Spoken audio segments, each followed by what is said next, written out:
اسی کو سبسڈی کہا جاتا ہے. ہمارے ہاں یہ جو کہا جا رہا ہے کہ حج چونکہ صاحب استطاعت پہ فرض ہے، لہٰذا جو صاحب استطاعت ہیں وہ حج کریں. اگر حج مہنگا ہو گیا ہے تو ان کی استطاعت سے نکل گیا ہے تو ان کو پریشانی ہونے کی کیا ضرورت ہے. یہ بات اپنی جگہ تو ٹھیک ہے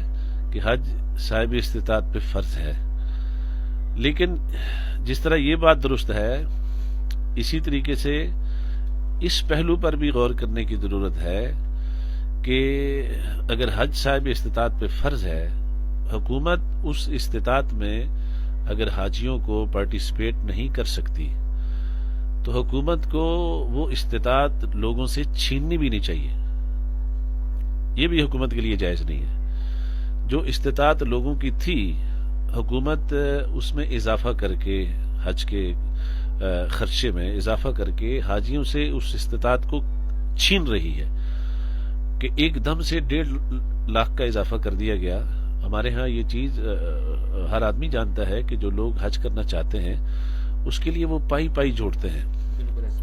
اور سرکاری حج ایک ایسا حج ہے کہ جس میں وہ لوگ زیادہ جاتے ہیں کہ جو بڑی مشکل سے سالوں کی محنت کے بعد اپنی ایک پونجی اکٹھی کرتے ہیں اللہ کے گھر کی زیارت کے لیے، اللہ کے حبیب صلی اللہ علیہ وسلم کے شہر کی زیارت کے لیے. اب ان کی جب استطاعت بنی 280 کی، حکومت نے ایک دم چھلانگ ماری اور اس کو 1.5 لاکھ اضافہ کر کے اس کو بڑھا دیا. وہ لوگ جن کی استطاعت بیچاروں کی بن چکی تھی، اب ایک دم جب ان کے لیے یہ خرچہ بڑھا تو یہ خبر ان کے لیے ایک بجلی بن کے ان پہ گری اور ان کے جتنے بھی خواب تھے اور جتنی بھی ان کی نیک خواہشات تھی وہ ساری چکنا چور ہو گئی. تو حکومت اگر اس میں یعنی سمجھتی ہے کہ یہ ہماری ذمہ داری نہیں ہے تو حکومت کو اپنے اس رویے کی بھی اصلاح کرنی چاہیے. بالخصوص ہماری جو موجودہ حکومت ہے یہ ریاست مدینہ کا نعرہ لے کے آئی ہے، نظام خلافت راشدہ کا نعرہ لے کے آئی ہے. تو ریاست مدینہ بنانے کے لیے ضروری ہے کہ مدینہ جانے کا راستہ لوگوں کے لیے آسان بنایا جائے، نہ کہ اس کو مشکل بنایا جائے. جبکہ ہماری حکومت کے جو اقدامات ہیں وہ مدینہ منورہ کے راستے کو مشکل بنا رہے ہیں، مدینہ کے راستے کو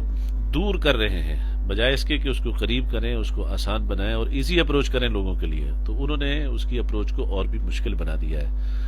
پھر دوسری طرف یہ بھی دیکھنا ہے کہ اگر آپ اخراجات کی مد میں آپ چاہتے ہیں کہ ہم کم سے کم اخراجات جو ہے وہ خزانے سے کریں اور ہمارے پاس زیادہ سے زیادہ تاکہ خزانہ جمع ہو اور ہم اس کو ملک کی فلاح و بہبود میں ہم استعمال کریں، اگر آپ اس چیز میں واقعی سنسیئر ہیں تو پھر باقی جو اخراجات ہیں بہت سارے جو غیر ضروری ہو رہے ہیں بلکہ غیر شرعی اخراجات ہو رہے ہیں، جس طرح تقریباً جو سینما گھر جو بنے ان کے لیے وہ اعلان کیا ہے. ہمارے گورنمنٹ نے اعلان کیا کہ جی ہم 1100 تک سینما بنانا چاہتے ہیں. اب ریاست یہ کون سی ریاست مدینہ ہے کہ جس میں 180 سینماؤں سے 1100 سینما ہم نے بنانے ہیں اور اس کے لیے سبسڈی کی ضرورت ہے. اگر آپ واقعی ہی غیر ضروری اخراجات بچانا چاہتے ہیں تو اس کو اگر آپ سمجھتے ہیں کہ یہ غیر ضروری خرچہ تھا تو سب سے پہلے آپ ان اخراجات کو آپ ختم کریں کہ جو اخراجات غیر ضروری بھی ہیں اور غیر شرعی بھی ہیں اور ریاست مدینہ کے 100% مخالف ہیں. پھر آپ باقی جو مذاہب کے لوگ ہیں، مینارٹیز ہیں، آپ ان کو سبسڈی دے رہے ہیں. تو جو اس ملک کی ایک اکثریتی آبادی ہے مسلمان، جو ملک لیا ہی اسلام کی خاطر لیا گیا ہے، تو اس ملک کے اندر اسلام کے ایک انتہائی اہم فریضے کی ادائیگی کے لیے بجائے اس کے کہ آپ لوگوں کو فیسیلیٹیٹ کریں، ان کے لیے آسانیاں پیدا کریں، تو آپ اور مشکلات پیدا کر کے آپ حکومت کے لیے بھی مشکلات پیدا کر رہے ہیں اور لوگوں کو بھی متنفر کر رہے ہیں اپنے ان اقدامات سے. تو اس لیے ہم حکومت سے یہ کہنا چاہتے ہیں کہ اپنے اس اعلان کے اوپر نظر ثانی کرے اور حاجیوں کو اکوموڈیٹ کرے اور ان کو جہاں تک بھی ہو سکتا ہے ان کو فیسیلیٹیٹ کرے، ان کے ساتھ جتنی بھی پارٹیسپیشن ہو سکتی ہے وہ کرے اور ایسا کوئی بھی اقدام نہ کرے جو ریاست مدینہ کے منافی ہو. اور ایسے لوگ یا ان کی ٹیم کے اندر ایسے لوگ کہ جو اس طرح کے بیانات دیتے ہیں جس کی وجہ سے لوگوں میں مذہبی حوالے سے ایک منافرت پھیلتی ہے اور لوگ جو ہے متنفر ہوتے ہیں، تو اس چیز سے حکومت کو اور ارکان حکومت کو گریز کرنا چاہیے. وہ پہلے ریاست مدینہ کے خد و خال کو سمجھیں، اس کی حقیقت کو سمجھیں اور پھر اس کے مطابق اپنی ترتیب بنانے کی کوشش کریں. جی بہت بہت شکریہ مفتی صاحب آپ کا. ایک بڑا آج کل کے دنوں میں اسپیشلی جب سے یہ مسئلہ اٹھا ہے تو بہت سارا سوشل میڈیا کے اوپر بھی لوگ اس کے اوپر بات چیت کر رہے تھے, تو آپ نے ایک اسلام کی روشنی میں ایک بہت ہی خوبصورت طریقے سے تفصیلاً آپ نے اس کے اوپر بات کی. اور میری تمام دیکھنے والوں سے یہ گزارش ہے کہ آپ نے جو مفتی صاحب کی باتیں سنی, اگر آپ ان سے اتفاق کرتے ہیں یا اپنی کوئی رائے دینا چاہتے ہیں تو کائنڈلی ہمیں ضرور نیچے کامنٹ بھی کریں, ان باکس بھی کریں, اور اس ویڈیو کو آپ زیادہ سے زیادہ شیئر کریں. جزاک اللہ.